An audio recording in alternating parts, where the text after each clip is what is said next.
نئی زندگی میں چلنا۔ چونکہ خدا نے ہم سے ہر ایک کو پاک زندگی گزارنے کے لیے چنا ہے، اس لیے ہمیں وہی بننا ہے جیسا کہ اس نے ہمیں تخلیق کیا ہے۔ میں مشل ہوں۔ مجھے یقین ہے کہ آپ دیکھ سکتے ہیں کہ جیسے ہی ہم اس خط کو پڑھتے ہیں یہ کہانی بیان کرتی ہے۔ درحقیقت جب وہ نئی زندگی میں چلنے کے اس پورے تصور کے بارے میں بات کرتا ہے تو یہ ہمیں اپنی بلاہٹ کی طرف واپس لے جاتا ہے۔ پہلے باب میں دوبارہ دیکھتے ہیں۔ غور کریں کہ ہم کیا پڑھ رہے ہیں، ایک مرتبہ پھر دیکھ رہے ہیں۔ ہمارے خداوند یسوع مسیح کے خدا اور باپ کی حمد ہو، جس نے ہم کو مسیح میں آسمانی مقاموں پر ہر طرح کی روحانی برکت بخشی۔ چنانچہ اس نے ہم کو بنی عالم سے پیشتر اس میں چن لیا۔ کیوں؟ اس کی کیا وجہ تھی؟ کیا ہونا چاہیے تھا؟ کیونکہ ہمیں اس زبردست بلاہٹ کے لیے بلایا گیا ہے تاکہ ہم اس کے نزدیک محبت میں پاک اور بے عیب ہوں۔ کیا آپ یہ رابطہ دیکھ سکتے ہیں؟ اور وہ یہاں کہتا ہے ہمیں نئی زندگی میں چلنا ہے، اور یہ ہمیں ایک مرتبہ پھر سے اس کی جانب لے چلتا ہے جو اس نے افسیوں 2 باب اس کی 8، 9 اور 10 آیت میں کہا تھا۔ یہاں پر آپ کے پاس ایک اور رابطہ موجود ہے۔ میں اسے ایک مرتبہ پھر سے دہراتی ہوں۔ کیونکہ تم کو ایمان کے وسیلے سے فضل ہی سے نجات ملی، اور یہ تمہاری طرف سے نہیں، خدا کی بخشش ہے، اور نہ اعمال کے سبب سے ہے، تاکہ کوئی فخر نہ کرے۔ دوسرے الفاظ میں ہمیں اعمال کے سبب سے نجات حاصل نہیں ہوئی، جبکہ ہم خدا کے فضل سے نجات پاتے ہیں تو خدا کیا چاہتا ہے؟ وہ آگے کہتا ہے کیونکہ ہم اس کی کارگری ہیں اور مسیح یسوع میں ان نیک اعمال کے واسطے مخلوق ہوئے ہیں جن کو خدا نے پہلے سے ہمارے کرنے کے لیے تیار کیا تھا۔ دوسرے الفاظ میں پالوس کہتا ہے بلاہٹ کے لائق چلو۔ اس عظیم بلاہٹ کے مطابق آپ اس کے لائق کیسے بن سکتے ہیں؟ خیر، آپ یگانگت میں چلتے ہیں، لیکن آپ نئی زندگی میں بھی چلتے ہیں، اور پالوس اسے براہ راست مخاطب کرتا ہے۔ دیکھیں 4 باب کی 17 آیت میں، اس لیے میں یہ کہتا ہوں اور خداوند میں جتائے دیتا ہوں کہ یہ یونانی لفظ پیریپٹاؤ سے لیا گیا ہے۔ جس طرح غیر قومیں اپنے بےہودہ اخلاقیات کے موافق چلتی ہیں، تم آئندہ کو اس طرح نہ چلنا، کیونکہ ان کی عقل تاریک ہو گئی ہے، اور وہ اس دانائی کے سبب سے جو ان میں ہے اور اپنے دلوں کی سختی کے باعث خدا کی زندگی سے خارج ہیں۔ انہوں نے سن ہو کر شہوت پرستی کو اختیار کیا تاکہ ہر طرح کے گندے کام حرص سے کریں۔ دوسرے الفاظ میں وہ یہ کہہ رہا ہے ایماندار یہودی، ایماندار غیر قوم۔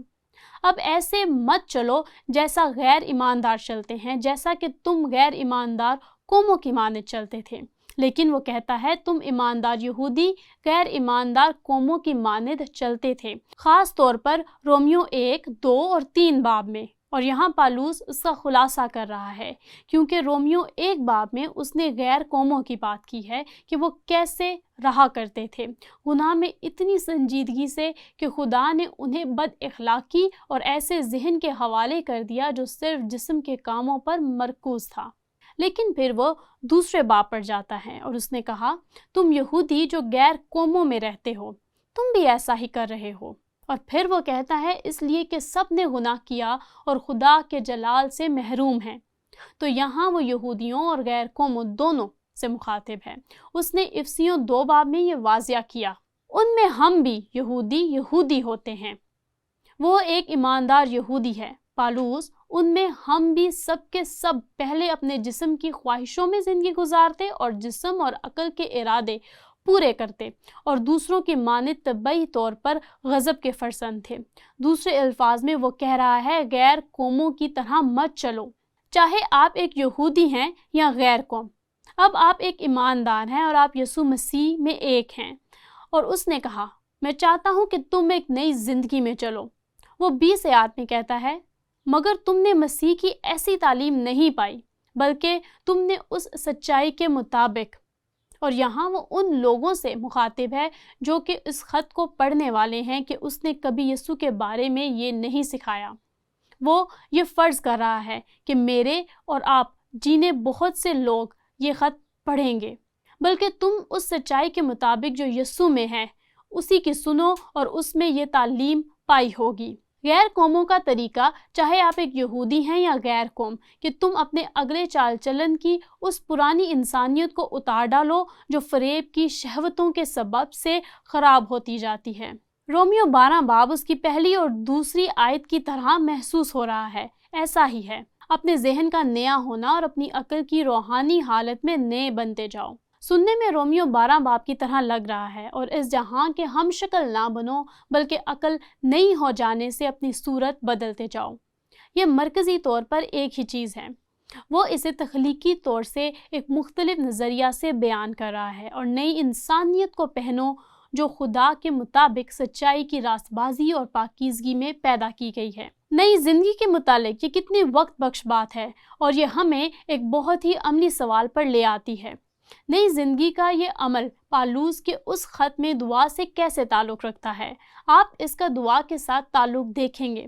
پہلے باب میں دعا کا آغاز، دوسرے باب میں دعا کا اختتام، اور یہاں ہمارے پاس 17 آیت سے 19 آیت تک موجود ہے، اور یہاں تعلق پر غور کیجیے۔ پالوس نے دعا کی اور ایمان کے وسیلہ سے مسیح تمہارے دلوں میں سکونت کرے، تاکہ تم محبت میں جڑ پکڑ کے اور بنیاد قائم کر کے سب مقدسوں سمیت بخوبی معلوم کر سکو کہ اس کی چوڑائی اور لمبائی اور اونچائی اور گہرائی کتنی ہے، اور مسیح کی اس محبت کو جان سکو جو جاننے سے باہر ہے، تاکہ تم خدا کی ساری معموری سے معمور ہو جاؤ۔